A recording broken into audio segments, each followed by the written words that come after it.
Hai, semangat pagi. Bagaimana kabar kalian hari ini? Semoga kalian dalam keadaan baik dan sehat.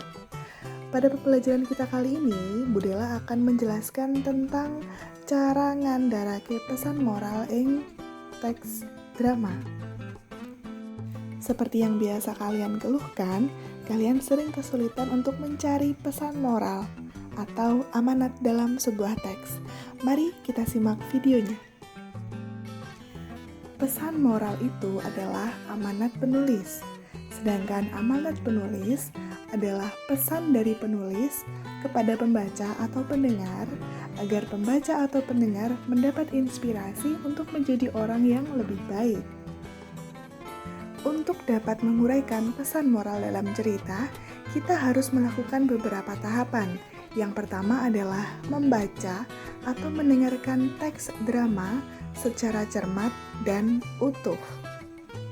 Yang kedua, kita harus mencatat tokoh, sifat tokoh, dan latar cerita. Hal ini sangat bermanfaat agar kita bisa memahami lebih dalam jalan cerita dan peristiwa yang benar-benar terjadi dalam drama. Yang ketiga, setelah saran nomor 1 dan 2 kalian kerjakan, pastikan kalian melihat keadaan tokoh utama di akhir cerita. Yang keempat, kalian pikirkan bagaimana sifat tokoh utama dapat membawa dirinya kepada keadaan di akhir cerita. Agar lebih jelas, mari kita saksikan video contoh cara menganalisis pesan moral berikut ini. Pak Dani tinggal di rumah yang sederhana. Akan tetapi, halamannya terlihat rindang dan asri. Tidak ada sampah berserakan. Tanaman-tanaman di halaman rumah Pak Dani tampak tertata rapi.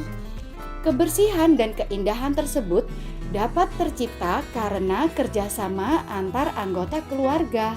Semua anggota keluarga turut melaksanakan kewajiban masing-masing dalam membersihkan rumah. Kini Pak Dani mendapatkan haknya, yaitu tinggal di rumah yang nyaman. Apa pesan moral dari cerita tersebut? Setelah kita mencermati cerita di atas, mari kita perhatikan satu persatu beberapa elemen penting dari cerita pendek di atas. Tokoh dalam cerita di atas adalah Pak Dani dan keluarganya. Sifat mereka adalah rajin, suka bekerja sama, dan bertanggung jawab dalam melaksanakan kewajiban masing-masing. Latar cerita di sini bisa mengenai tempat dan waktu. Latar tempat dalam cerita ini adalah rumah Pak Dani, sedangkan latar waktunya adalah kini atau saat ini. Keadaan tokoh di akhir cerita adalah Pak Dani mendapatkan haknya, yaitu tinggal di rumah yang nyaman. Lalu kita pikirkan kembali, kira-kira sifat apa yang dimiliki Pak Dani dan keluarganya sehingga rumahnya nyaman untuk ditinggali. Ternyata kita pun sudah tahu kalau keluarga ini rajin melaksanakan kewajiban masing-masing dalam membersihkan rumah mereka. Oh, kalau begitu memang sifat mereka yang baik inilah yang membawa mereka ke keadaan di akhir cerita.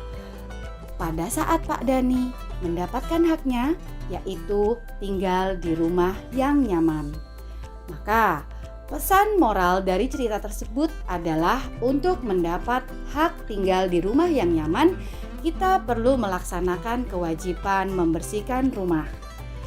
Jadi, begitulah cara mencari pesan moral dari suatu cerita. Saya yakin kalian sudah paham kan? Nah, sekarang bisakah kalian mencari pesan moral dari cerita berikut ini? Eko yaiku salah sawijine siswa kelas 9 ing SMPN 2 Beji. Eko dadi bendoro kelas. Angger wayah Senin, Eko lan kancane nglumpukake dhuwit 2000 kanggo kas. Eko mesti nyatet ing buku kas kelase. Dhuwit kas kuwi rencanane arep dienggo Eko tuku piranti kebersihan lan alat tulis kayata sapu, pengki, lan kemucing. Piranti kebersihan kasebut bakal digunakake wayah piket kelas.